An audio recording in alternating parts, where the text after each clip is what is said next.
Okay, everybody. I'd like to welcome you to this talk. I'd like to thank our wonderful AV and support crew for pulling together a number of things, most of which you saw them do, wonderfully, skillfully, and quickly. And I'm grateful for that. What I'd like to talk about today, and we're getting a late start because we had some problems getting the NetShow link connected. So I'm going to go fairly quickly. And we have a lot of ground to cover. So, and we have a pretty packed house. So I'm going to ask for no interruptions, and I'm just going to kind of fly through this. Bear with me.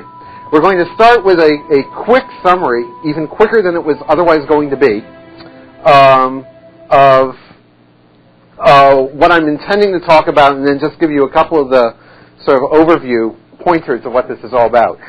Nintendo is, let me tell you who I am and why I'm up here. My name is Andrew Glassner. I work here in Microsoft Research. I work in the Next Media Group. My interests are in narrative and storytelling using technologies that are still being developed, such as communications techniques, computational techniques, big wires coming into and out of your house, computers everywhere, networks everywhere. How is this going to change traditional narrative? How will this change fiction and storytelling?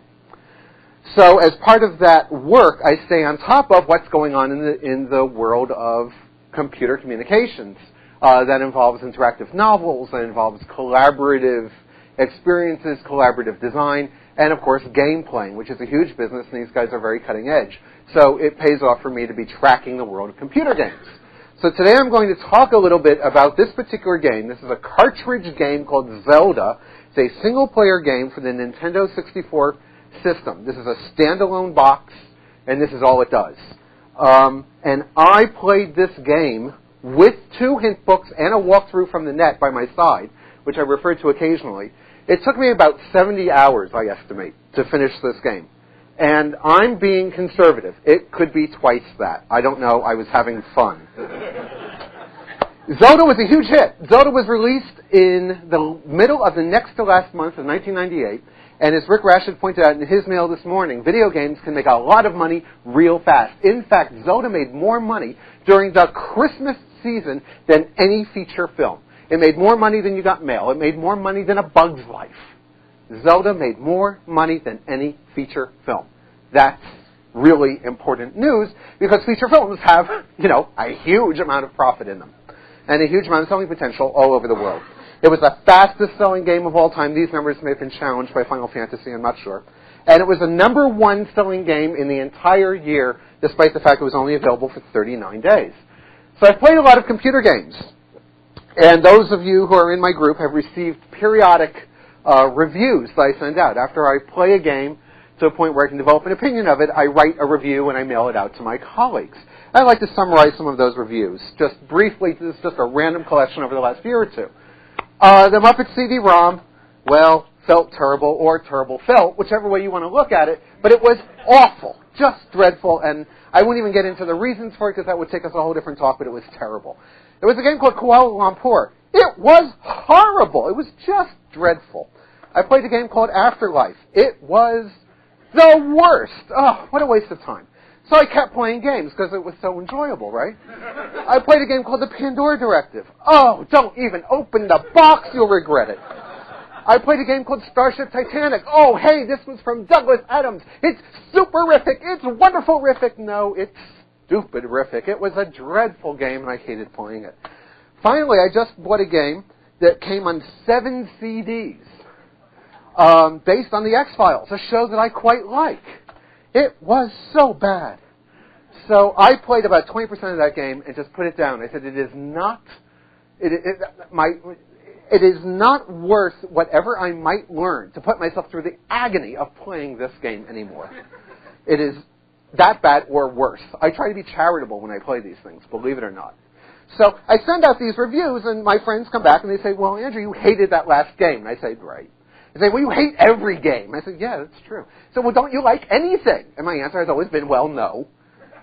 That's why I'm up here now. Now, some of you may recall I gave a talk on Riven about a year ago. Riven was a spectacular-looking game. And my talk on Riven was basically about the design and the art direction of Riven. As a game, it was horrible. Well, what is this Zelda thing? Well, Zelda is, in fact, the latest in a series of several Zelda games that have come out for a variety of Nintendo games since 1987.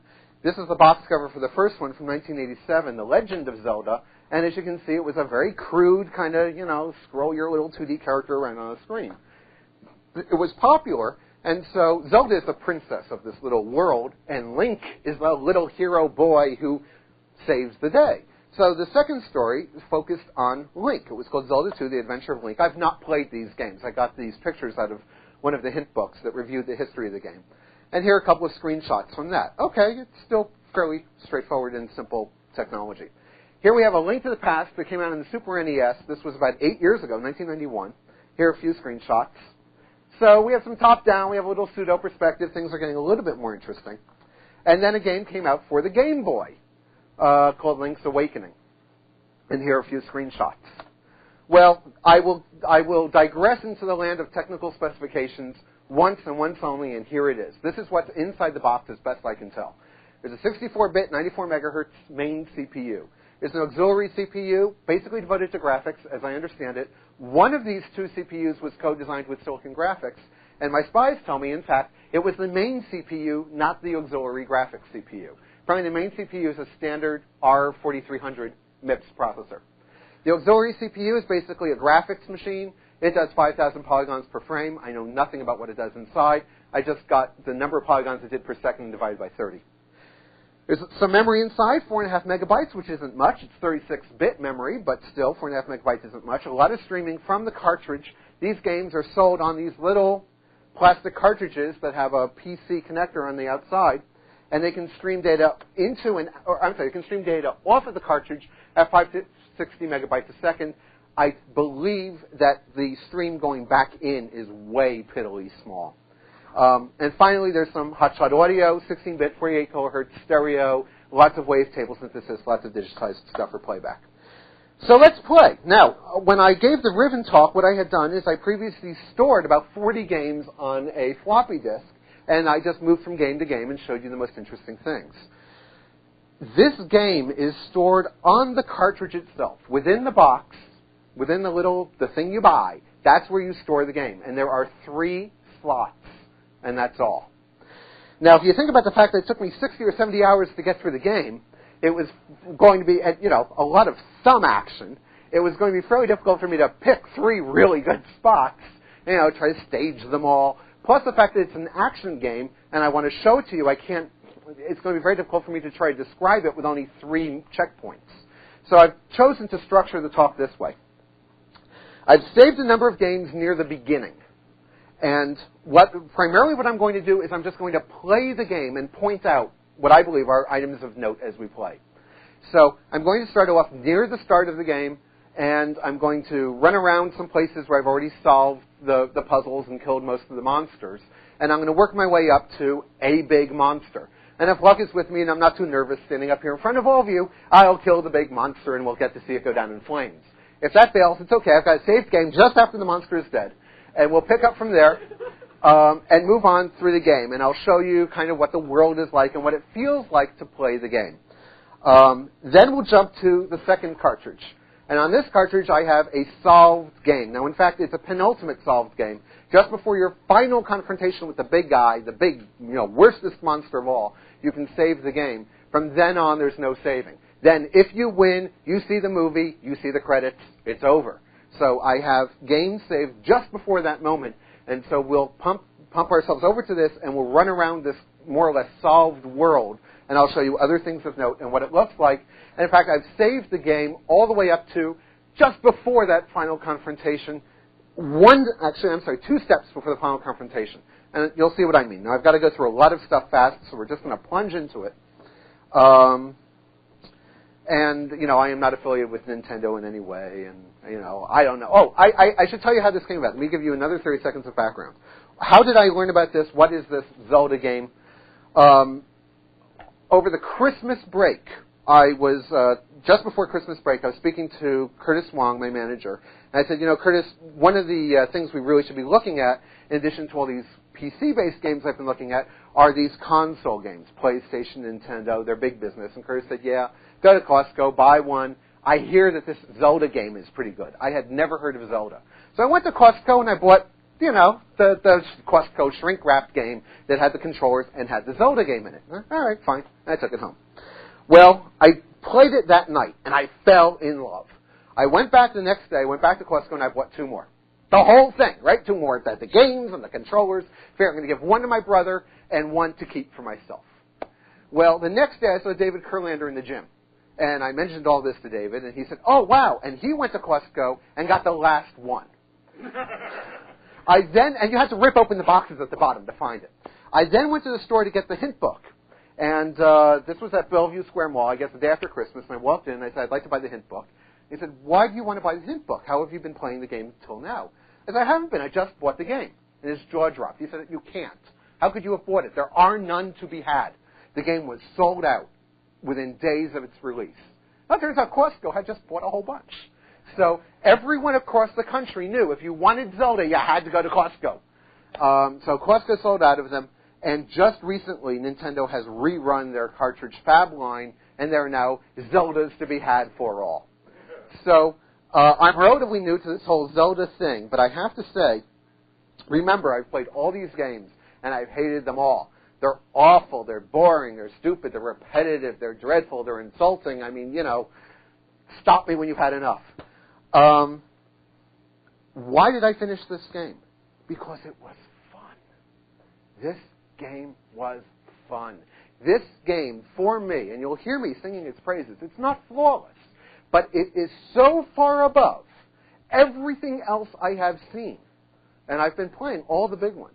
It absolutely sets a new threshold, and that's why I'm so enthused by it. I think there's so much to be learned. That's why I'm here talking to you about it. And at the end, if we have time, if we're into it, I can talk about what I believe some of the design principles were. And if we don't have time for that, I'll leave it for you to divine them because I think that they'll be fairly clear. So if we can lose the lights, please, I'm going to basically disappear and become a disembodied voice. I've got a little screen here in front of me, and we're going to switch our video. And this is, we're just waiting for the monitor to come up. This screen auto blanks so it doesn't distract you. And we're in that dynamite attract mode that you guys have been treated to for the last little while. So I've got this cartridge in, and what I'm going to do is just pick up a couple of games, and we'll see how dexterous my skills are.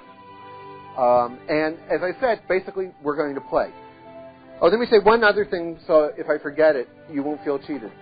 This is a spoiler. When I leave this cartridge, you'll know when it is because I'll turn the machine off. When I leave this cartridge and go to the next one, I'm going to move from the beginning of the game to the end. So if you think you're going to play, if you think you're going to give up 70 hours of your life to pushing buttons on a little plastic box, you might want to walk out so I don't give it all away for you. If you've got better things to do, then you might want to just stick around and see the good stuff. All right, let's play. I'll tell you what we're seeing here. This is a scene from the game. Everything you've been seeing in the track mode is being dynamically rendered. These are a couple of monsters. These are the bad guys, and, they're hurting one of your friends. So let's actually get into it. So I'm going to pick up my first saved game. I've called them all Demo 1. And when you copy them, you can't change the name. So that was a poor choice of name, but I'm stuck with it. Now, they often talk to you, and it's really very cute. And so here it'll say something like, come save me, Demo 1. Now, when it's your name, it's really wonderful, Come save me, Andrew. You go, oh, yeah, It's a nice little touch. When it's Demo 1, it doesn't quite have the same appeal. All right, what's going on? I'm this little guy. I'm the little boy. My name is Link, and I am pushing a little joystick on my controller here, and, there's the bad guy. Now, let me walk you through some of the basic stuff here. Let me run back, first of all. Okay, we have ambient music. The little thing flying around is my fairy. He just flew into my backpack, and we'll talk more about my fairy later. My fairy is named Navi. Look what he's doing. This is a really rich little character. If I leave him alone, he blinks, he scuffs, he kind of gets bored, he scratches his hair. He's got a whole bunch of kind of behaviors. But as soon as I take control, bam, he's right back in my hands. This little guy, in fact, is very rich in terms of artificial intelligence, and you never know it. He jumps when he needs to jump. He climbs when he needs to climb. When you need to go up a ladder, he knows to climb the ladder. When you're trying to attack, he knows how to help you attack, and I'll show you what that's like. So, in fact, although I'm executing high-level controls, all the low-level stuff is being done for me by the machine. Oh, I'm sorry, what did I miss? He was pulling on his pants? Oh, cool. All right, well, he'll do it again. All right, so let's go running around. Now, I'm inside the structure of the game is this. There's sort of a world and a series of what they call dungeons. And a dungeon is just what you think. It's a whole bunch of dark rooms with monsters and puzzles and secret stuff you have to do. So I'm in the first dungeon. In the upper left, you see 3 hearts. That's my life energy. Let's take a look at the support screens by pushing the start button. This is the map. Now, I've already solved this dungeon, so I found the map. And you can see on the left, I have like a little elevator. By moving up and down, I can see the different floors of the dungeon. And the little boy tells me where I am. In fact, it's blinking. That's the room I'm in. This is the screen that tells me how I'm doing in terms of collecting stuff. It's pretty much empty. I have a few gadgets I won't bother to explain to you. The point is, it's largely empty. This is actually very interesting because it shows you how much more you have left to go. You don't know what goes in there. You don't know how hard it is to find, but there's clearly a lot left. Same thing for equipment. Here it's showing you what you've got. I've got a sword and a shield. I've got my green tunic and my boots. And in the upper left, I have a little bag of bullets for my slingshot. And here's my quest status. Can we lose these front lights, please? The ones that just came up? Did I bring those up, or did someone else? Oh, I think somebody's leaning against them in one of the corners. Thank you. All this stuff is going to get filled in, and you'll see it when we go to the next one. So it's helping you understand how much more there is to go. Now, let me go after my first confrontation with a monster. It's these guys. These are called Deku Babas. And it's these nice-looking plants until you get too close, and oh my! All right, now I just got hurt. You can see I'm glowing. I lost a couple of scars. There's my little fairy. Now, if I get close to this thing, you see that yellow arrow? If I ask Navi, whoops, if I can get close enough. There we are. If I ask Navi, Navi will tell me about this monster. I don't have to look it up in a book. I don't have to have read what was going on. Navi will tell me. Here's how you hurt this monster. Okay, got it. Thanks. Now, you see the little things going around there? That indicates that I'm locked on to this monster. Notice, all I'm doing, and you can't tell, all I'm doing is moving the joystick left and right. My character is circling because I'm locked on. Another wonderful little thing. I don't have to be managing my viewpoint and my position and all that. I have said to the game, by clicking on one switch, I care about this guy. Click on the switch, he goes away. The little yellow arrow sticking on top is Navi, my fairy's way of saying, you can lock onto this creature if you want. I'll pull the button again and say, yes, I want to lock on. It says, oh, then you're always going to be pointing at it, and everything you do is going to be directed towards that creature.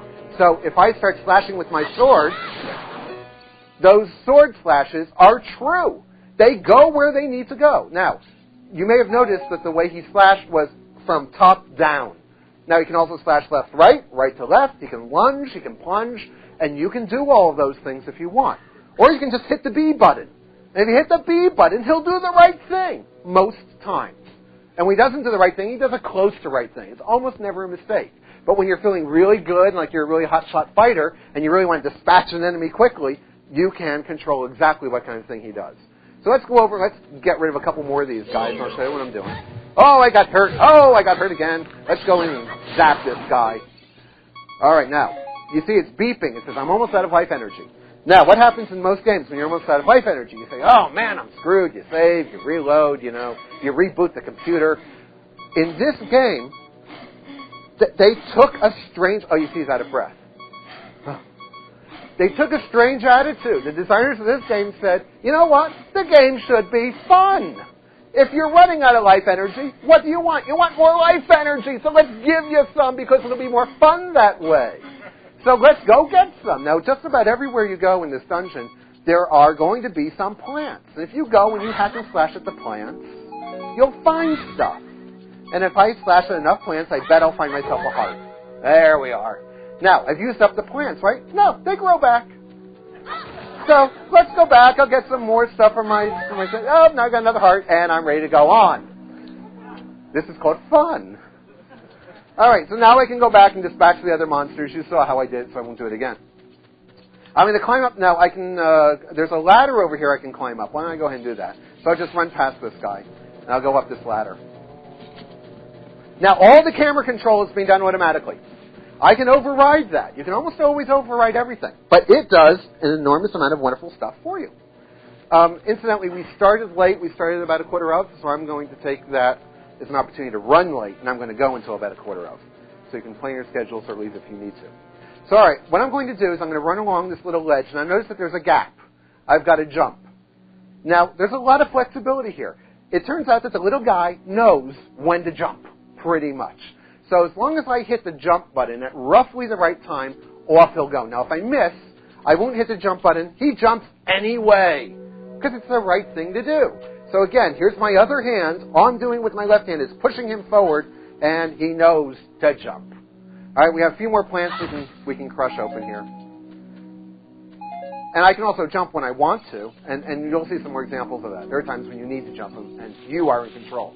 Now, if I just climb up this is ivy here on the left, this sort of stone texture. If I climb up it, I'm going to get hurt. Let's go ahead and do it. Oh no, there's a big ugly spider. Oh no, and he hurt me, and I'm in terrible trouble. And I lost half a heart. Well, let's dispatch the spider.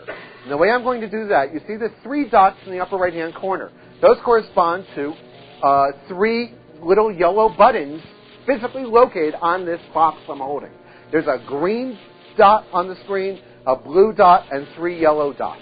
Guess what? Here on the controller, there's a green button, a blue button, and 3 yellow buttons arranged in a little triangular pattern. It's an exact one-to-one match. So I just do color matching. I go, it's the bottom yellow arrow holds that little slingshot. So I'll click on that.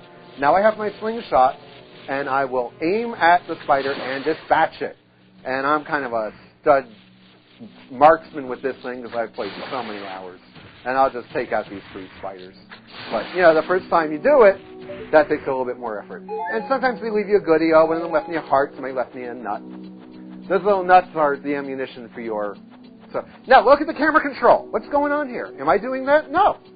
This is you're climbing up, so of course you want to see where you're going. So there we are. There's the ceiling. Now, if it told you everything, it wouldn't be much of a game, so you don't quite get to see everything. Now I'm moving to the left, or I'm moving to the right.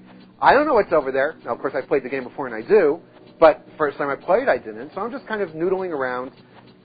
Looks like the ivy goes away there, and, just keep following it, and, I land on the floor, and I'm okay. Notice, if I take over camera control, now I'm in control of the camera by using the joystick.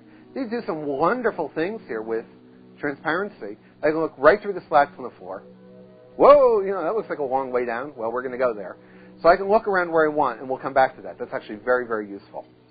So I'm going to take control back again of the little guy. Here's a little monster. I'll dispatch him. And then we'll get on to other things. Now, these guys take a couple of hits, and you have to time it just right. There we go. Hey, I played this game for 12 hours yesterday and another 6 this morning, trying to make sure I could pull this off for you guys. All right. Now, here we are. Now, I've come into this little room, and, it's a pretty rich-looking room. Look at that. Navi is flying over by that torch. Why is Navi flying by the torch? Well, this is a puzzle, and here's how this puzzle works. I have a torch over here. Navi is trying to get me to go over here. There's the switch. Actually, let's see if I can... I hit the switch, and these things go up. So why did I want to light the torch? There's a good reason for lighting that torch. So let me go ahead and do it anyway. And then... So I've taken a stick out of my...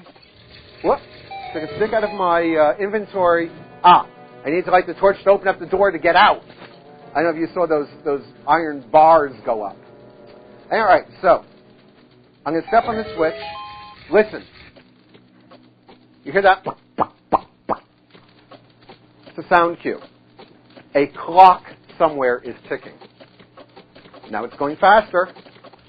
And now it's gone. My way across, I was standing on the switch, so let's go. I'm going to jump,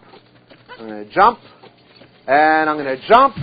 Oh, I got hit by the big spider, but that's okay because I'm in the secret room.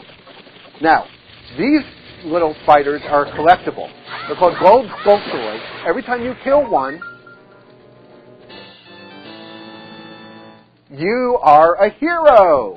And so you get a little gold token. And if I go to the map screen, whoops, you can see up in the upper left, there's a little skull here. It means I've already gotten 2 of them. I just got a 3rd. You collect enough of those and good things happen. I can turn off that map in the bottom right if I don't like it. I usually leave it up. I can turn it off. So let's dispatch that spider. Let me do a couple of other things. Oh, so let's get rid of this guy. What an annoying spider. All right. Now, here's a little treasure chest. You open these up. The little treasure chests contain wonderful things. Let's see what's inside this one. Oh, a recovery heart. Oh, I'm healthy again. Okay. Well, that's good. Now, what I really want to do is get to that big treasure chest over there. Okay, it just took over camera control for me, so see where I'm looking? I want to get over there. But there's no way over. If I jump down, there's no way up. It's just a brick thing there. So what I'm going to do is climb up these vines over here, avoid the bad guy. Whoops. I want to do it carefully. Actually, let me point out something very important here. Now, and I didn't get this quite right when I was showing it to you, but you may recall that there were those iron bars over the door. So I wasn't able to get out until I lit this other torch from the torch on this side over here. Right? I got that wooden stick, I lit it here, I ran over there, and I touched it there, and it caught on fire. Where did I get the little wooden stick from? I got it from killing other monsters. Now, once I'm in this room, and those iron bars are over the door, I can't get out until I do the little torch thing. I'm stuck. Now, what happens if I don't have any sticks?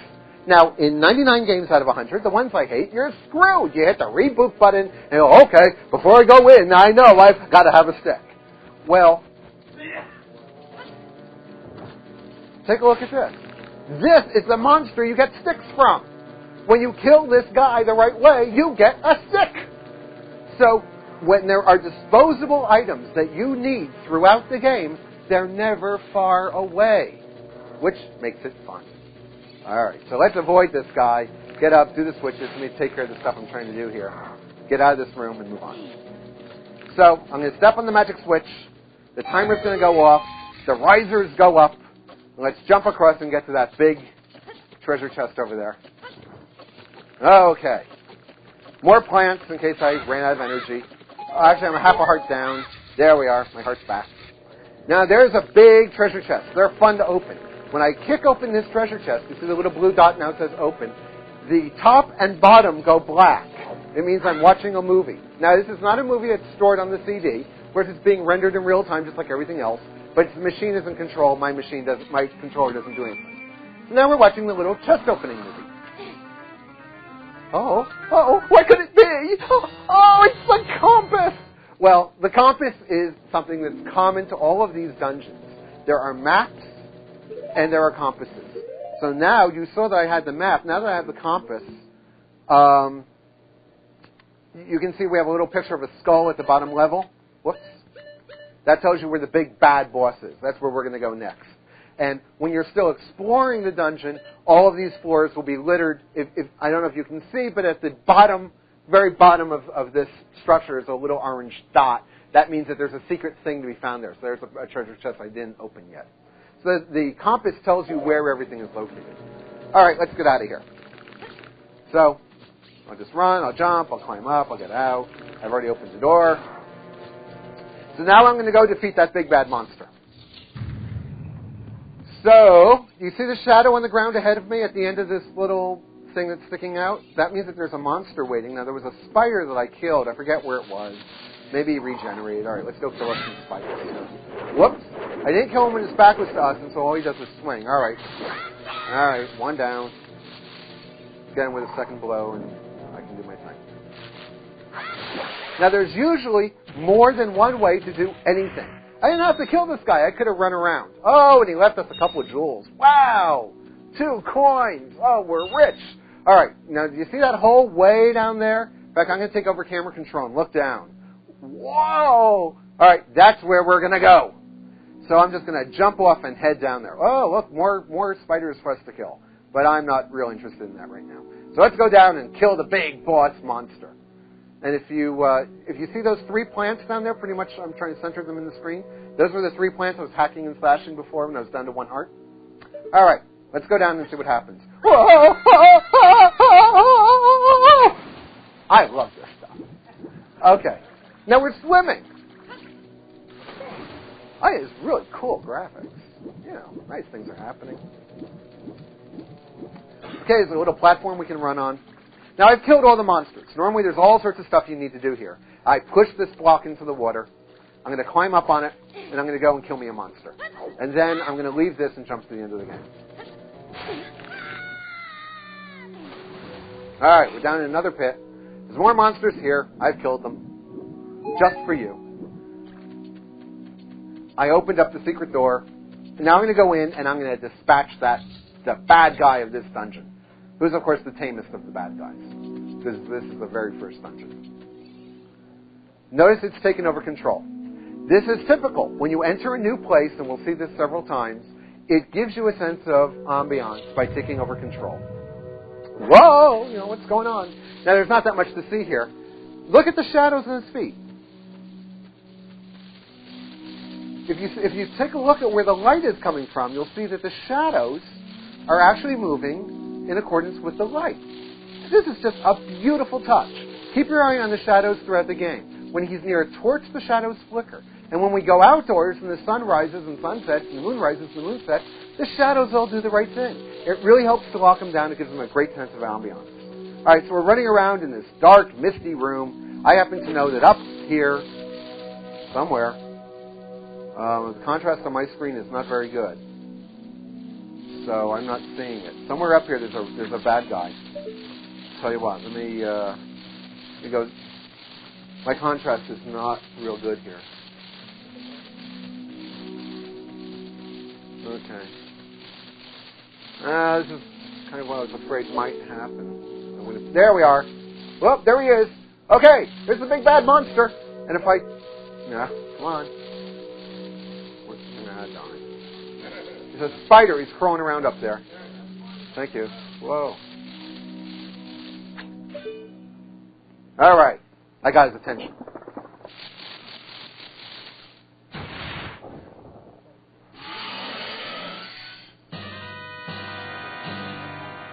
Well, you know, monsters have names too. All right. So let's see if we can dispatch this guy. I got him.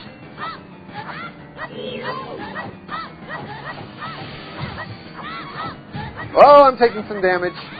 All right, I'm going to get out of here. What I really want to do is I want to shoot that eye when it's red. There we are. And now, if I whap him enough times... Oh, you got me. All right, well, luckily, I have a saved game, which I'm going to jump to. You got to believe me, I killed him twice today this morning with no problem. But, you know, you saw the basic idea. He blows up. It's all very fun. So let's go on to the game just after he dies. Actually, I'll tell you what. Let me jump to a different one. You have to reset the game to change games. You have to hit the reset button physically. So this will be the last of the early games. You notice I now have 4 hearts. When I dispatch the monster, I get a heart. When I come to, I wake up in my house. Well, let me show you my home. If I get the overhead view, this is the little tree house where I live. And I live in the middle of the forest. So let's go out and meet some of my forest friends. Actually, let's take a look from up here on my balcony.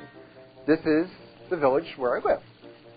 And everything has a purpose and everything has a meaning. And, you know, I know who lives in all these houses. And there are little stories. I have little relationships with people who live there. And I have a friend and I have a boss. And I have somebody who likes me and someone I don't like very much.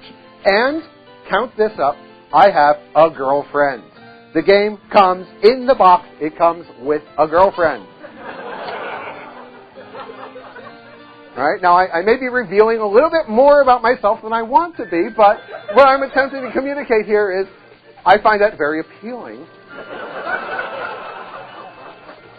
Now what I'm going to do is I'm going to run up this little ledge that goes outside of her house and go over this little bridge and go over and talk to her. Now, again, I'm not controlling the camera. They're controlling the camera. But, I mean, I think that this is really just quite wonderful to come up here. Let's look around. Again, you can see through the slack. Oh, this is Navi. Navi comes up every now and then. Saria is our girlfriend. And, what would she say? She would say we were wonderful. I don't know what she would say. So let's look around. I'm now just scrolling the camera with my little joystick, just looking around.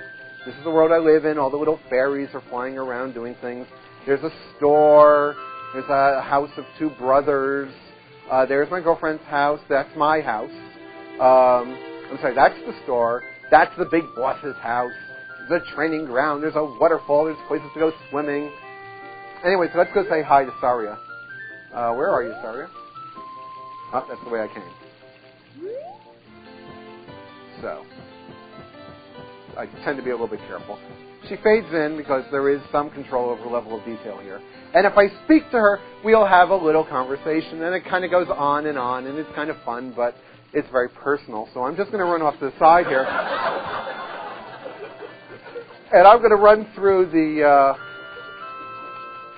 this mountain, the hole in the mountain that connects my forest land to the next place I want to go. So I go through this little cage, little cavern, chug, chug, chug, chug. Of course, you can stop anywhere and look around, but I'm trying to give you a guided tour here. And now we're on Hyrule Field. This is you see in the bottom corner, there's a big map. We're in a big field here.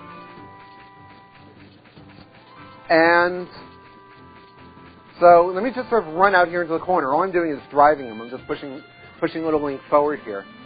I'm going to take over control of the camera. Let's do that and look around. All right, got kind of blue sky. We've got some trees.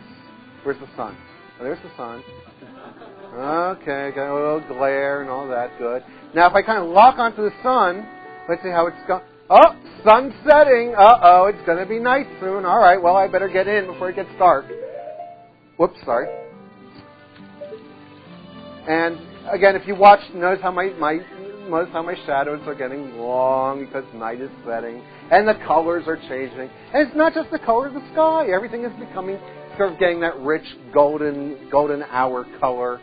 All right. Anyway, let's get out of here. I'm going to get inside before it's too late. Oh no, it's too late already. I'm not going to make it. Ahead of me is the mountain with a halo on it. That's the place I'm going to go to later. Night has set. You heard the wolf. Oh, there's monsters. All right, we'll go beat up on a couple of monsters. And you see those two flickering torches? That's the castle. That's where I want to go. Now, you can see in the bottom right, I have a little map of the field. There's the little yellow arrow. That's me. There's the red arrow. That's where I came from. There's my fairy with me. All right, let's beat up on a couple of these monsters because I can't get in there until... There's some plants in case I, need something. All right, well, let's just beat these guys up. I've got nothing else to do for a while. Just kind of spending time until, all right, these guys are really not much of a threat. Once you know how to kill them, you can sort of do this all night. And you get a jewel when you kill them. All right, fine. So what I really want to do is to wait for morning. So is morning coming? Well, let's see. Where's the moon? Oh, there's the moon. Moon is setting. Uh-oh. Now, did you hear that scary music? You hear that? That says a monster's coming. So you've got these great audio cues. If you want to stop and look up the moon, I know I'm safe. Where is it? Oh, but there's a monster coming, so get out of here fast. So these audio cues really help you stay on your toes. You can look where you want to go, but up and morning is coming. And as soon as morning comes, we'll hear a rooster. He's out there somewhere. Come on, rooster. They're afraid of the sun, so as soon as morning comes, they'll go away. Ah, sunlight! And the drawbridge comes down. So let's go into the market. There's a reason I want to show you the market, and I'll show you the town. Whoops. Let me just turn to my cheat sheet here and make sure I show you everything I want to show you. Okay, now I'm running into the market in front of the castle. How am I doing on time? Just about where I want to be. Oh, it's a happy, vibrant little town. And there's all kinds of things. These are stores, and I can go in and I can buy potions, and I can play with the dogs, and I can talk to everybody, and they all have interesting little stories to tell me. Now, in fact, there are all sorts of little character relationships in this game. This old woman has something interesting to say. These people have something interesting to say. You can run up this little ladder and check out what they have going on upstairs. There's some jewels to find up there. Okay, now I'm a rich man. You can jump off the ledge. Whoa! And I'm okay. So, here are these two brothers, and there's a back alley. just sort of run through the alley path so you can see it's really there. So all of this stuff, whoops, we can go talk to this guy. There are these doors to open, there are shops to walk into, there are people to learn things from. So it's a very rich, happy environment. You hear the happy music, it's a nice blue sky. So let's go to the castle. We'll leave Happy Town, and in fact, part of what I've skipped over is that we are more or less instructed to go to the castle, and there it is. So it looks kind of like a Walt Disney castle. Let's go there. Hyrule Castle. And there's a whole sequence of events where you go in and you break into the castle and you meet Princess Zelda, and she tells you she's had a dream and only you can save the world. So, 70 hours later, you have saved the world.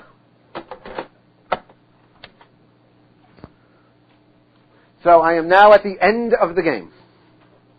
And you will see that because when I press start and I bring up my list of games, and it says, what have you got? It says, you've got everything. So I'll say, yes, I want to play this game. I'm in the Temple of Time. There's a few interesting things about me. I'm bigger. It is 7 years later. One of the things that I learned through the course of this game is I have the power to travel through time. And in fact, that turns out to be very important. There are things I must do as a child to allow me to save the world in the future. And so, in fact, anytime I need to travel between the future and the past, all I need to do is put my sword into the stone, and time travel happens. Now I'm the little boy again. Now, of course, I had to earn this power. I had to do quite a number of things in order to get to this point. So let's go ahead and come back to the present, or the future. So now the little boy in the green tunic has taken out the big man's sword, and he's going to turn into the grown-up. The young man. Oh, Aunt Millie says, how you've changed. Now, what do I want to do here? Okay, so notice a few things about me. I've got a red tunic. We'll see a good reason for that later. I've got this sort of interesting shiny shield.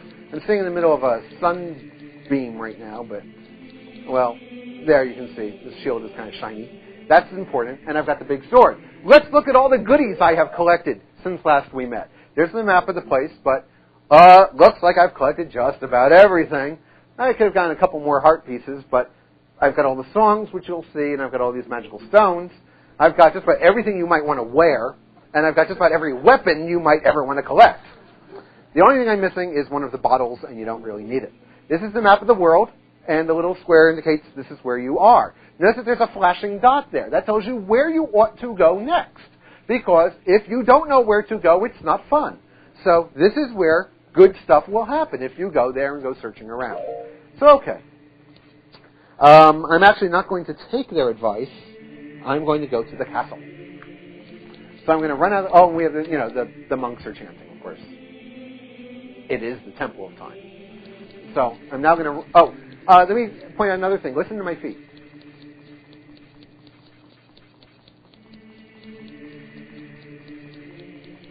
You can even hear the jangling of my sword. Now I'm going to run onto the rug.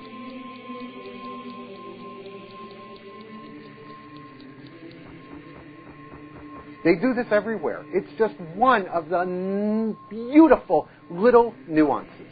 But there's just dozens of them. But it gives you such a sense of, oh, no, it's the future, and the bad guy has taken over everything, and it's dark, and it's ugly. Let's go back into town. I'm now about to go back into the Happy Market Village. This is the Happy Market Village in the future. Doesn't look so good. Things are in a sorry state. Well, let's run up to the castle. Remember the Happy Beautiful Castle? The Disney fairy tale castle? Whoops. Sorry, I ran the wrong way. I was running out of town. Back to the castle. I want to avoid getting caught by these guys. They pummel you. Doesn't look so good. Now it's in control, showing us the current state of affairs. Not so good.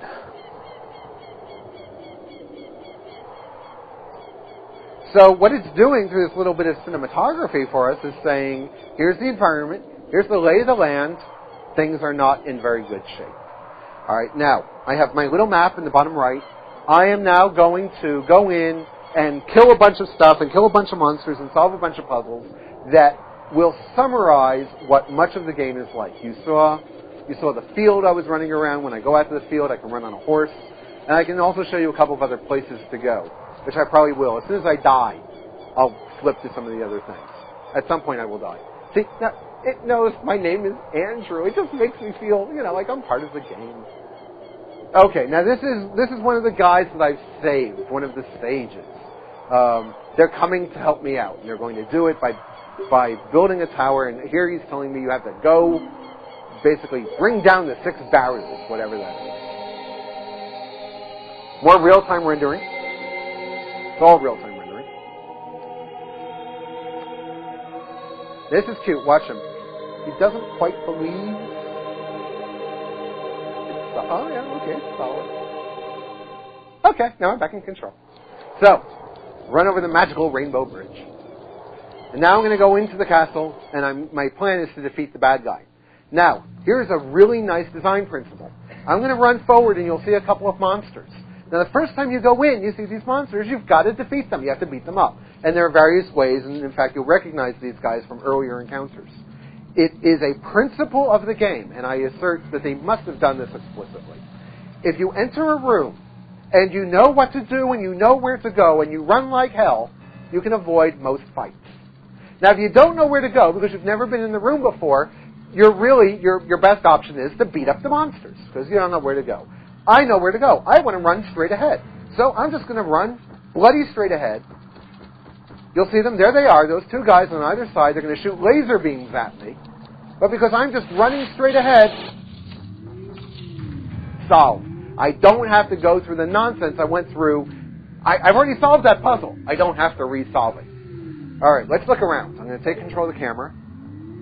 All right. Oh, we have, these energy beams are feeding this megalithic, neo-quasi-Sumatran structure with transmogrification energy that, is diverting, life force from the overall glow of, So anyway, I've got to get rid of these 6 power beams. So let's go ahead and do that. Now, there are 6 rooms. If I take you back to the map, you'll notice I have these 6 jewels on the right-hand side, forming that little hexagon. These are the 6 principal dungeons. These are the 6 big fights I've had. And in each one, I won a medallion. Well, these 6 rooms reprise those 6 pieces of the game, which form the bulk of the game. Now, here's another beam. I'll use another laser shooter. There was a whole series of puzzles I had to go through to figure out how to get through this room. I'm going to do it wrong here. Let me show you what I need to do. I'm going to grab the control of the camera. You see that little floating jewel up there? That little 6-pointed thing? There are actually 5 of them in this room. My job is to collect them all. All right? These things are big concrete statues I can move. This guy spits laser beams. And those black and white things going back and forth are really sharp spiked, razors. And there's actually a fairly straightforward but time-consuming way of getting past these things. I'm just going to run right through them. Okay, I got hurt. That's why this is absolutely the worst way to do this. I'm not being clever. I'm getting hurt. But I'm trying to do this expediently for you. So I'm getting myself hurt, but I'm collecting all the little guys. Now I've got to get rid of this guy. Whoa! All right, I have to get rid of Mr. Laser, and here's how I do that. I go up to my equipment screen, and I grab a bomb. Whoops, because they're susceptible to bombs. I put it into one of my 3 buttons. Now, whoops, no, thank you. Now I'm going to run up and drop the bomb next to him, and run away. And with any luck, I got him. Whoop, I didn't get him. So I'm going to drop another bomb. And now I'm going to run away again. Did that one work? Yes, I got him. Now I can get the last couple of things by grabbing my hook shot, which is a big metal chain thing that I can shoot There's a target. And these are all things that you learn by solving many puzzles. Got it. Now there's one more jewel. Now, before I get that one, let me show you the door I want to get out of. This is where I want to go, but it's barred. So, oh, and just in case I don't know that, I can ask Navi. See, Navi is yelling at me, hey? And I can say, yes, Navi, what is it? Navi will say, strong iron bars are blocking the door. Oh, no, thank you. So, I'll run back and I'll get this jewel. Oh, thank you. Now the door is open. Now I'll go through the door. So that's a typical puzzle room. Here's another one. Oh, we got some monsters to womp on. All right, let's kill them. And I'm not being very clever or efficient about this. I'm just trying to be quick about it. But I'm just whomping on the B button here, and he's picking the kinds of, well, there's a little bottle of magic potion. He's picking the sword maneuvers to use. Now, the little fire guys left me magic potion. Why would they leave me magic potion? There must be a good reason. It's because these little things that are sticking up, you can see one between the two torches and one right here on the edge, that's a switch. And the door I want to go through has iron bars. I don't need Navi to tell me that. You know, there it is. There's bars. If I go here, and this is something that you learned earlier in the game, if you hold the button, your sword charges up with magical energy, and it can go right through the bars. So, what happened? I got a little wooden chest. Well, let's pop open the wooden chest and see what's inside. It's a bomb shoe. Now, it teaches you all about how to use these things. They're very unusual. You don't see them very much throughout the game. So, it sort of tells you how to use it. Now, why would they give you a bomb shoe? It must be that what you need to do is use a bomb shoe. So, I'm taking over control. Looks like there's a little hole there. There's the switch I'm going to get on the other side of this iron thing. Now, bomb shoes are basically, little things with wheels on them, and they just go forward until they hit something, and then they blow up. So I'm going to send a bomb shoe down through that hole onto the switch on the other side. So let's see if I can aim it well. All right, looks pretty much centered to me. Got to go over and arm the bomb shoe, which means I have to pick it, put it onto one of my 3 buttons, put it down, and let's see how I did. He goes up, he goes down, goes on the other side, blows up the switch, and the doors come up. Great. All right, let's open the door. You know, the first time you do that, it takes about an hour, of course. All right. Now, what's going on in here? Once again, we'll take the shortcut approach, and I'll show you what's going on. Got a room with these little markers, these little suns hanging up on the walls. I've got a door that's barred, so I've got to do something to get through it. And if I look up, there's a spider's web, what I have come to recognize as a spider's web over the ceiling. Well, the way you burn spider webs, the way you get rid of spider webs is with fire. And I just happen to have fire arrows. So, I will take my fire arrow, and I will shoot it, if I can get there, into the sky. Ha! I've burned away the cobwebs, and now I have a shaft of light. What good is a shaft of light? I've got a shiny shield. If I run to the shiny shield, if I just point, notice I'm reflecting the sunlight. Now, let's be really careful about this. If I shine the shiny light onto that, nothing will happen. If I shine a shiny light onto that, a really bad monster will drop from the sky and hurt me. If I shine my light over here, I think a trap door opens, I don't remember. But if I shine my light here, I open the door. So let's do that, shall we? So I'm going to kneel down, shine my light onto that guy, the door opens, because I'm a genius. Now, we open up the door, and I died 4 times by picking the 4 suns, of course, in the wrong order. Now, I have a couple of vases. In addition to plants, I get things by whacking at vases. Oh, I got some magic. And there's another vase. What did it give me? Oh, I got a Deku nut. That's like getting coal in your stocking. I got a Deku nut. All right, now, let's, again, take a look at his feet. We have 2 torches in this room. We have 2 pairs of shadows. Oh, man. And they're flickering, too.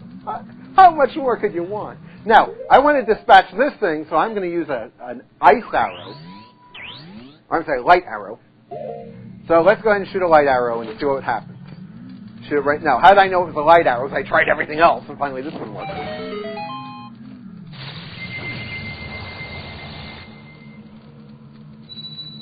Oh, this is one of the people I've met along my journey. She's one of the sages.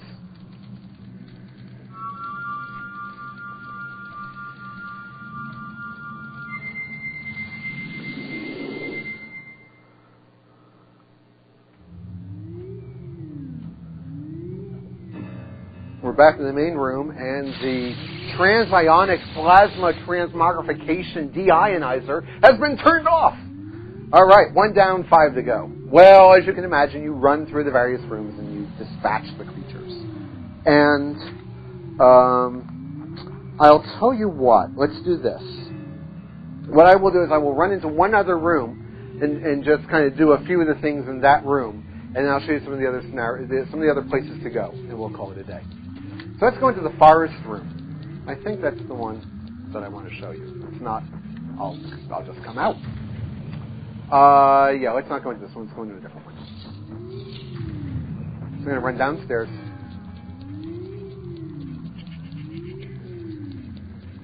This is the water room. Now I'll show you. We'll go into a water room in a moment. All right, we have ice. First thing I want to do is break some of these things. They're surrounding this blue flame. Oh, see, now there's an invisible monster. Where did he come from? Oh, see, you can only hurt him when you can see him. And if I can get enough of them, there we are. The spikes on the door have opened, but I still can't get at the door. Why not? Because I've got to melt the ice. I've got 3 bottles right now. My bottles have fairies in them. Because I went and captured a fairy. By letting the fairy out, I get all my energy back. Better than that, I have an empty bottle in my hand. I'll run over and I'll scoop up some of this blue light into my bottle. These are all, maybe it bears saying explicitly, these are all sort of spatial object puzzles, right? These are all going the right thing, running under something, jumping over something, but not so much puzzles of timing and precise execution as puzzles of what should I do, where do I need to go, what do I need to combine, and they're very geometric, they're very spatial, as opposed to simply abstract. Although there's plenty of those. Oh, you open that thing up, you get hurt. You open that one up, you get hurt. It's very attractive, but you get hurt. So now I'm going to open up that bottle with the fire on it, and it's going to melt the ice. And it's cool fire, so it doesn't hurt me. That's what that little text box said before. Now, I happen to know I'm going to need some more fire in a moment. So I'm going to run back and I'll grab some more. Ha! I got it. You have to kind of scoop it up. Great. Now, let's run into the next room. Now, this is an interesting room. This is a lot like a lot of puzzles you've seen. Whoa, let's not die. He did that for me, right? I jumped in the hole. He climbed out. Now, we have a little timer going. What the heck is going on here? Well, if I run up and I get behind one of these blocks, it says grab. If I grab it and I give it a push, and I saw this before, it slides. And it slides until it stops. Now, I'm going to run and stop. Whoa! Do you see how I slide a little bit? You see how it takes me a little bit of time to work up some traction? Now, in fact, for even more fun, I'm going to put on my hover boots. I'll have even less traction. I don't think I've done this on ice. Oh, man. Yeah, this is kind of cool. It takes a long time to get started, a long time to... You get no friction. You got these hover boots on. So let's see, if I push this thing, can I even... Whoops, I climbed up. Anyway, so all right, let's forget the hover boots for a minute. That was just silly. Now, this timer is timing, and something is going on. Let me show you what's going on. I want to actually climb up into this alcove. Let me grab the camera. I look up there. There's some stuff in there, and I bet I want to melt it. And you figure that out because you run around for a while. So this timer is running. When the timer runs out, I lose a life. That's no fun. So what you can do is just leave the room. You say, I don't know how to do this puzzle. And if you go back into the room, the timer restarts. Because that's the right thing to do. So in fact, I know how to solve this puzzle, and if I play my cards right, I'll solve it for you. Get behind this guy and push him into the hole. Whoops, wrong. Oh man, I did this at least twice last night, and I thought, I don't need to write down what I did. I can't forget this. Dummy. All right. I'll try one more time. If I can't get it, you know what'll happen, right? A door will open. But still, it's fun to watch. Let me try it again. All right, let's push. Maybe I want to push this block in. No. Some are saying no. Some are saying yes. All right, that was the right thing to do. Now, no. Oh, you're saying I should have pushed the. Okay, I think I know what the. Someone's played this game before. All right, and you remember the puzzle. And I just did this a couple of hours ago. I'm very impressed. All right. We'll give this one last shot, and then we'll move on to other things. This one, right? Who was the peanut gallery going no, no, no before, right? Thank you. All right. So now we push this guy into the hole. I can't believe you remember this. Man. All right. So, I mean, you can see what's happening. I've got these. Basically, these things fly. This is Pengo. You remember this arcade game called Pengo? This is Pengo. So I push these blocks around, and they slide until they stop. And there are these little rocks around to stop them. There we are. I'll break this vase in my way. And then we'll push this. And now it's in the crevice. Ha! Now I can run in, climb up. Climb up the next one. See, he's doing all that for me, all that climbing stuff. All right, now I'll burn this down. My magic blue fire.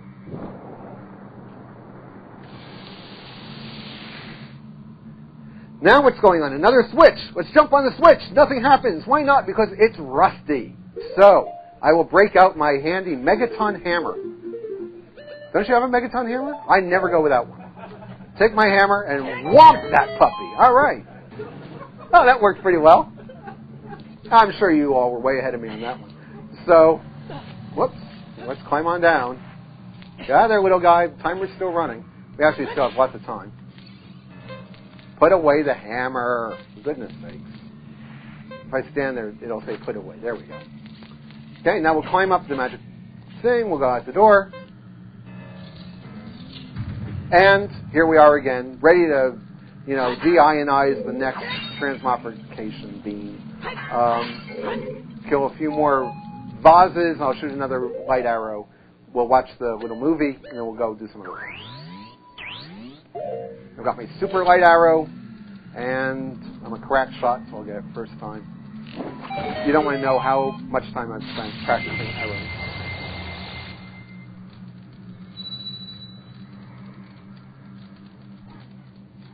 Oh, the water barrier is dispelled. Hurry up. You really need, characters in the game telling you to go faster. It's just what you need at 2 a.m. after sweating through this thing. Saying, oh, I got it! And you say, no, keep going. Great. 2 down, 4 to go. We won't go through it all. What I'll do now is I'll beam to a couple of other interesting places, and then I'll wrap up with a few observations. So the way I'm going to beam there is just by resetting. Start over with a saved game. Just pop to a couple of interesting places, show you what a couple of interesting environments look like, and that'll be our show. So let's actually open up this one. Now, how do I go places? Well, remember it's called Zelda Ocarina of Time? What is this ocarina thing? Well, I've got an ocarina, it turns out. And if I play my ocarina, I go places. So let's go somewhere. Oh,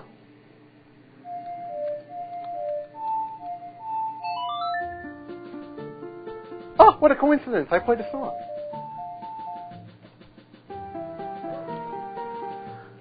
All right, well, I learned this song from a friend.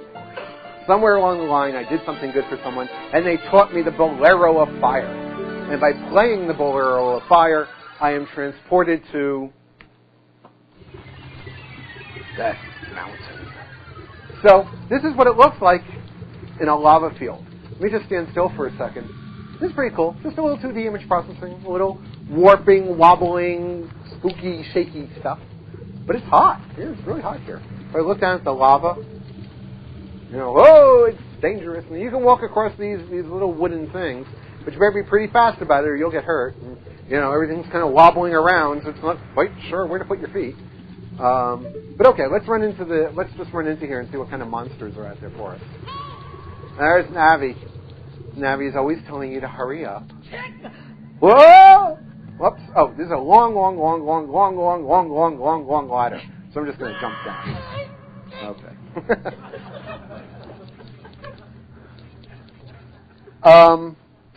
So now I've run into the main room.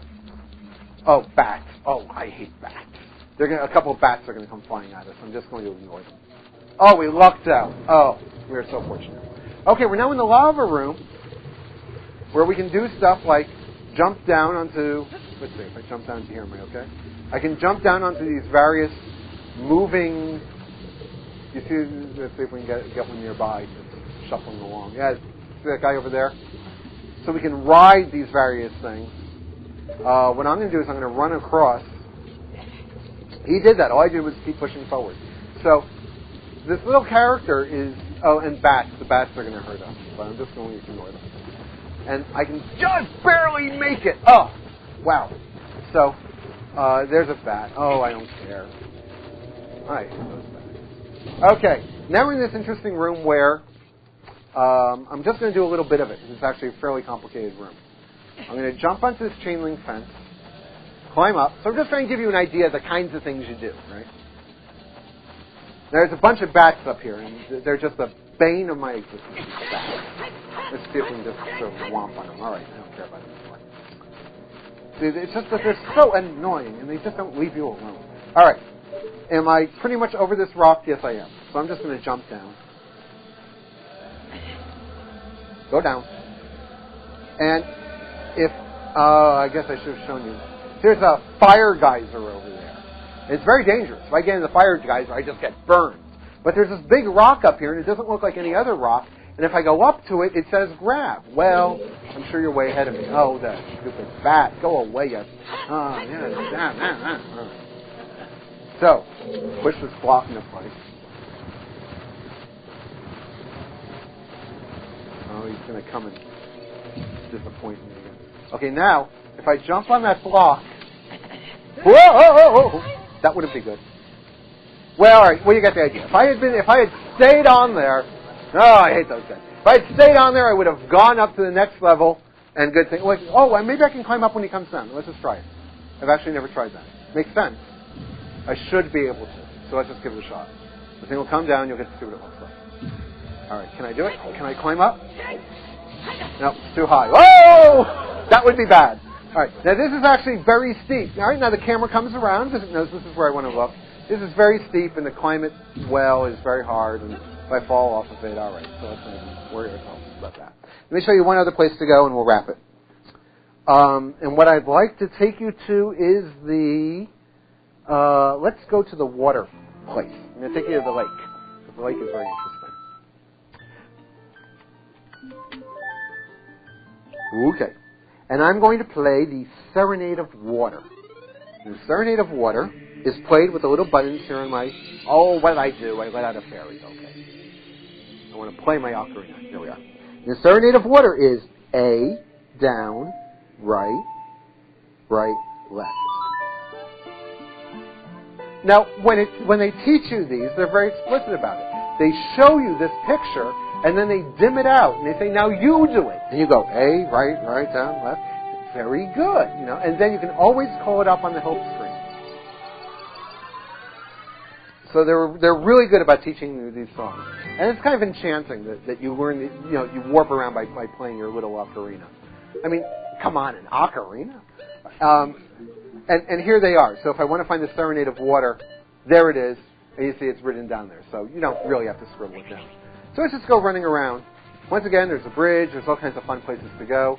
Let me show you one thing that connects the future and the past. And what I'm going to do is I'm going to run back along this bridge, and I'm going to go back to a little scientific building here. Now, when you're a child, at one place, 7 years ago, at one place, you can buy seeds from somebody. And you don't really know what they're for, but they give you enough hints that there are certain places that you know to plant them. And if you do, when you're an adult, they grow up into these things. Now, if you don't plant it as a child, this doesn't exist when you're a grown-up. So you've got to go back to the temple and, put the sword in and come back and plant the seed and, and buy the seed if you don't have the seed. Now, this is actually water, but the sun is setting, so we're getting these funny colors right now. Oh, there's the howling of the wolf. Now, I'm an adult, and I know how to do a lot of interesting things, and I don't want it to be night right now because a lot of monsters come out at night. So I'm actually going to step off, and I'm going to play the Serenade of Sun. And where is that? That's right down up. Right down up.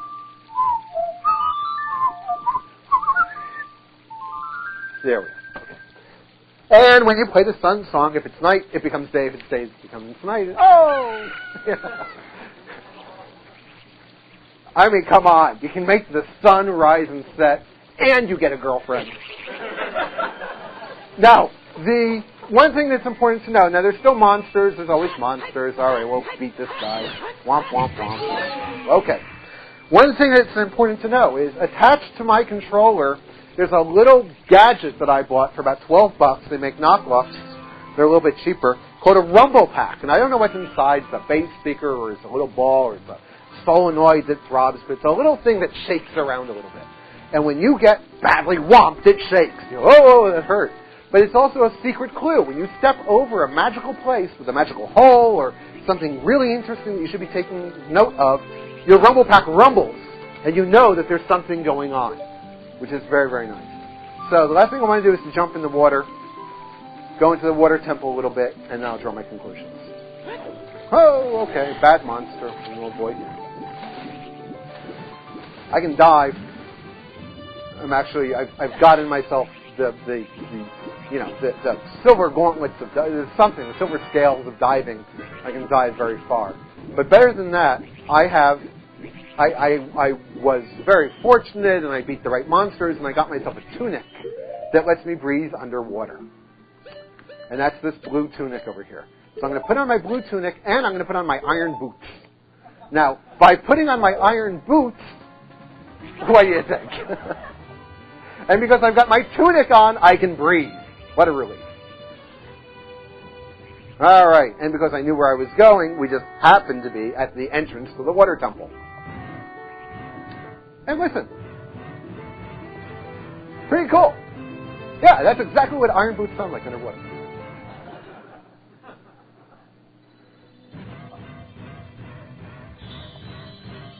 Well, now what? Well, if I look around, there's stuff up there. Well, maybe I should take my boots off. Maybe I'm staying on the ground because I have my boots on. So when you're in this temple, you're constantly taking your boots on and off. Oh, there we are. Okay. You can climb out. And now, there's a hook shot. I can jump over there. There's a monster to beat. So let's actually jump in the water. Now, I can dive. Look at all these interesting places to go, but they're all underwater. Let's not worry about them for the moment. Let me just avoid this guy. Oh, we got two of them. All right. Just going to kind of swim away, and then we'll dispatch them. I'm pretty good at dispatching these guys. All right, come after me. I got your number. Ha! Yeah. Come on. Where are you? I know you're there. Okay. I don't even need Navi's help. I can do it without her. Come on. Yeah, all right. So, you can run around. Let me enter. Oh, that's where I came in. Let me just go into one of the doors. Give you a feeling for what this world is like. And that'll be that.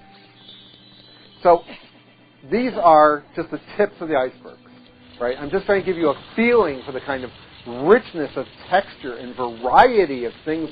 Oh, more bats! You gotta love them, right? So what I'm going to do is I'm going to get out my little hook shot, and I'm going to take care of those bats before they can even come near me. So I'm going to target them with Navi, and just shoot them from afar. I love them. That's what they do. All right. Now, if I come here, this is one of the classic, not quite reflex, but a little bit of reflex and a little thinking puzzles. The reason why I say not quite reflex is because actually the timing is very loose. Once you know what to do, even a 38-year-old guy can do it, can muster the coordination to do it. I don't know if my physical trainer at the pro club would be thrilled, but, I'm pretty proud. So what I want to do is to jump down onto this next ledge. Whoa, don't fall. Okay. Now, you may notice that this thing is actually maybe a little hard to tell. It's running up and down on this little ramp. And what I want to do is to get at those things on the other side. I want to climb up to the other side. So I'm going to use my hook shot. You may notice each one of them has a little target on the front. So by targeting it with my hook shot and by getting the timing right, hey, I can get over there. I can climb up, and now I can work my way up this falling stairway.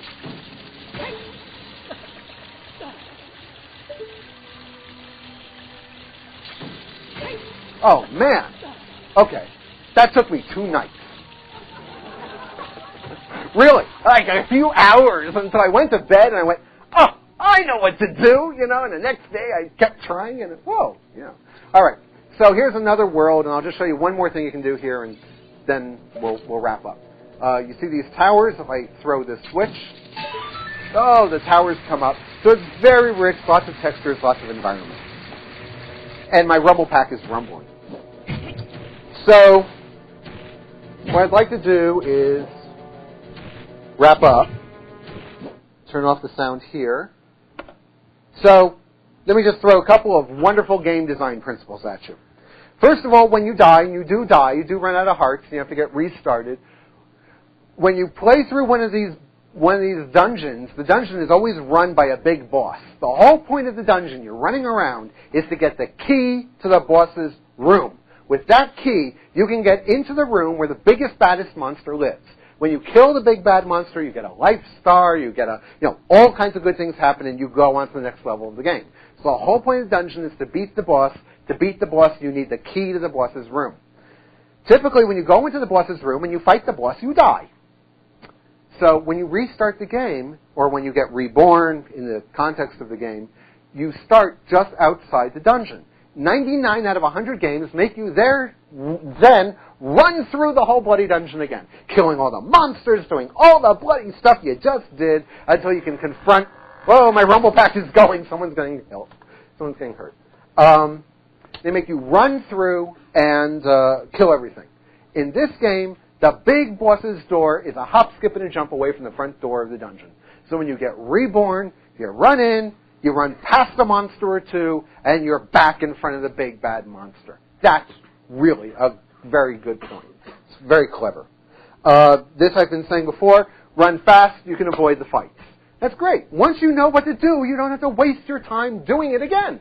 The fun is doing it the first time, not the 30th time. I didn't show you, but there are signs everywhere. Characters give you hints. Characters show up. They give you advice. They tell you how to do things. And, of course, your good friend Navi is always there to help you out. And if you don't have enough, you can run down to Bellevue Square and plop down $12.95 and get even more help. The needed expendables are nearby, unlike so many games. I needed a stick to light the torch. There was a monster that gave me sticks right there. That's almost always the way it is. And it's just wonderful, because you don't ever hit yourself in the head and say, damn, how could I have known? How could I have known that I have to bring the secret thing? Because you couldn't know, so they give it to you. There's always multiple solutions. There's always more than one way. Almost always more than one way to do everything. So if you don't have the right item, or you don't know how to do it, or your reflexes aren't good enough, no problem. And I am going to assert this, and I know some people are going to disagree with me. I think this is one of the greatest computer programs written.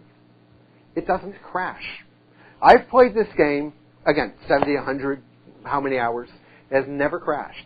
It hasn't crashed during this demo. And I did a search on AltaVista. And I searched for Zelda and Crash. Just those 2 words, although I did exclude Bandicoot, because there's a game called Crash Bandicoot. And I got about 14 hits, and they all had to do with race car games. I don't think this game has ever crashed on anyone, to my knowledge. That's astonishing. I've never written a program like that. Hello, world crashes. I mean, come on. You open up VC++. Let's not kid ourselves. This thing doesn't crash. Now, it's an absolutely dedicated machine. They own the hardware. They control everything. Granted. But still, now it has flaws, but it doesn't crash, and I think that's rather remarkable. Couple last things to say.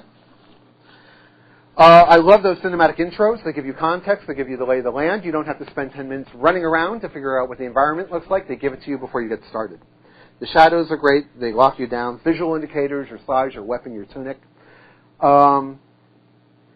You are always making progress, because they're always collectible. There's always coins to pick up. There are those remember I killed a spider and I got that little token? You're always making progress. You're always getting more stuff. You're always accumulating bits of things. You can always go back to that progress screen and see how far you've come. And in a rather clever move, I think, you know how much more there is to go, but you don't know how much more that is. You say, oh, half the screen is blank, but you don't know how much that is. In fact, the game proceeds in 3 stages. When you complete the first stage, you spend a few days and you finish it, one of the characters says, well, now you're ready to begin your adventure. What? Right? Well, then you have to collect the 3 spiritual stones.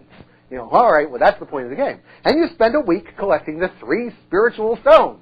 And when you've got them, they say, oh, good, now you've opened the door of time and we can really get started. So I love that. It just keeps getting bigger. The strafing is fabulous. You can lock on that thing with the Z targeting. You don't have to be fabulously dexterous. This is not a game of knowing the 16 different moves or lunging at exact the right moment and then duck back, spin, and then double, and then duck, and then none of that. If you just want, just bang the B key. And as long as you're locked on, eventually he'll take out the monster. Well, you have to run away sometimes.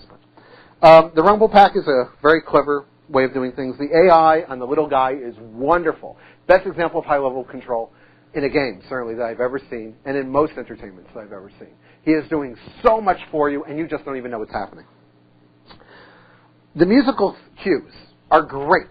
Remember how there was we heard the monster coming? Remember how we heard the clock ticking?